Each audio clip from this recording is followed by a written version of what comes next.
안녕하세요. 법무법인 성지 파트너스입니다. 오늘은 유류분 반환 소송 시 비율 정확히 계산하는 방법에 대해 말씀드리겠습니다. 유류분 반환 소송은 생각보다 유류분을 계산하기가 까다로워 망설이는 분들이 많습니다. 돈 때문에 가족에게 소송을 걸었는데 알고 보니 받을 게 없어 기각 결정이 된다면 민망한 상황이 발생됩니다. 그러므로 대리인과 면담을 하여 사전에 유류분 계산을 해야 합니다. 확인한 후 의뢰인이 받을 수 있는 재산이 있었을 때 소를 제기하는 것이 좋습니다. 또한 상대 측에서 유류분 반환이 수월한 상황인지 기타 법적 다툼이 발생될 여지가 없는지도 확인해보면 좋습니다. 이번 글에서는 상속인에 따른 유류분 비율과 유류분 반환 소송으로 지급이 이루어진 실제 사례를 말씀드리겠습니다. 유류분 권리자와 권리자에 따른 유류분 비율. 민법에 따르면 유류분 청구를 할 수 있는 자는 배우자, 직계비속, 직계존속, 형제자매입니다. 피상속인에게 배우자와 자녀가 있다면 유류분을 청구할 수 있는 자는 배우자와 자녀입니다. 만일 자녀가 없다면 배우자와 그 다음 순위인 직계존속이며 생존한 자녀와 직계존속이 모두 없을 시에 배우자와 형제자매가 유류분 권리자가 됩니다. 다만 권리자에 따라서 정해진 비율이 다릅니다. 유류분 비율은 배우자와 자녀의 경우 법정 상속분의 2분의 1에 해당하며 직계존속과 형제자매는 법정 상속분의 3분의 1에 해당합니다. 법정 상속분은 피상속인이 재산분할 방법을 지정하지 않았을 경우에 법률의 규정에 따라 정해지는 것입니다. 민법 제1009조에 명시되어 있습니다. 본법에 따르면 동순위의 상속인이 다수일 때는 균등하게 재산을 분할하여 상속이 이루어집니다. 다만 배우자가 직계비속과 공동으로 상속하는 때에는 직계비속보다 5할을 더 가산합니다. 마찬가지로 직계존속과 공동으로 상속할 때도 5할이 가산됩니다. 다음으로 예를 들어 배우자의 유류분을 계산하여 보겠습니다. 배우자의 유류분 계산하는 방법. 피상속인의 상속 재산이 총 1억 원이고 채무가 없다는 가정. 자녀가 2명이라고 가정하여 계산해 보겠습니다. 이 경우 상속인은 배우자와 자녀 2명입니다. 배우자의 법정 상속분은 4,200만 원 정도입니다. 의의 유류분은 2,100만 원 정도가 됩니다. 의 계산 과정은 유류분 반환 청구 소송 시에 일어날 수 있는 여러 상황들을 생략한 결과로 참고만 하여 주시기 바랍니다.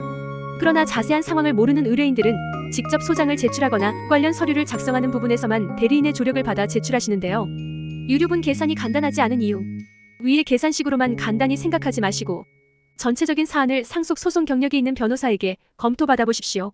법적으로 유류분이 지정되어 있다고 하더라도 청구를 받은 상속인이 반환할 수 없다는 주장을 펼쳤을 때 기각 결정이 나올 수 있기 때문입니다.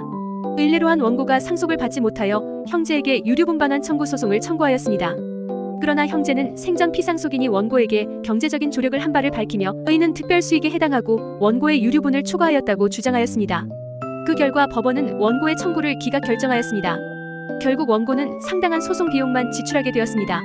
의뢰인도 위와 같은 상황에 처할 수 있으므로 소송 전 변호사에게 자문을 구할 필요가 있습니다. 또한 유류분은 상속의 개시와 유증 또는 증여 사실을 안 날로부터 1년 내에 하여야 합니다. 다른 규정의 소멸시효와 비교하였을 때 상당히 짧습니다. 피고가 소멸시효 도과를 주장하며 의뢰인의 유류분 청구를 인정하지 않는 경우도 많습니다. 따라서 상속이 개시된 시점에서 일찍이 상담을 받아보는 것을 권합니다.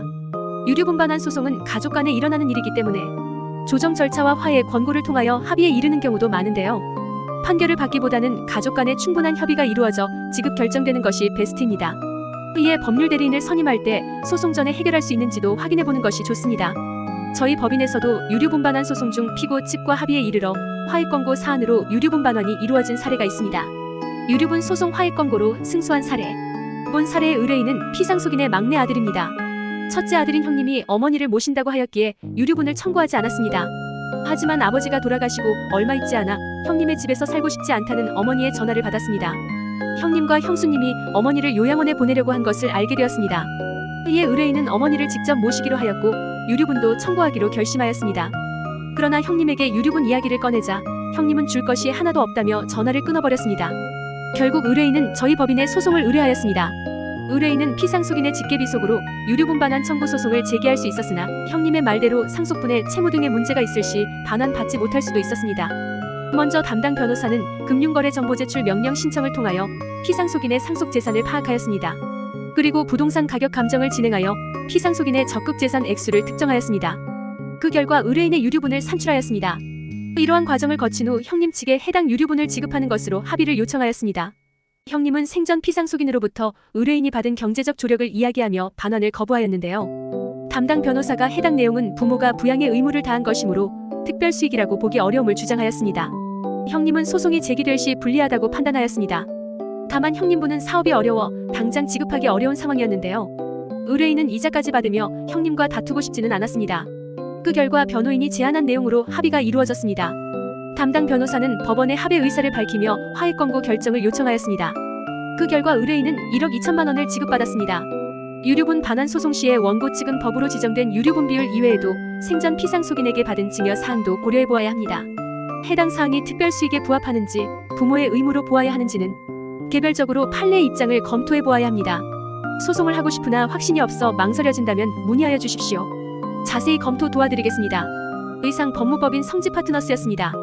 감사합니다.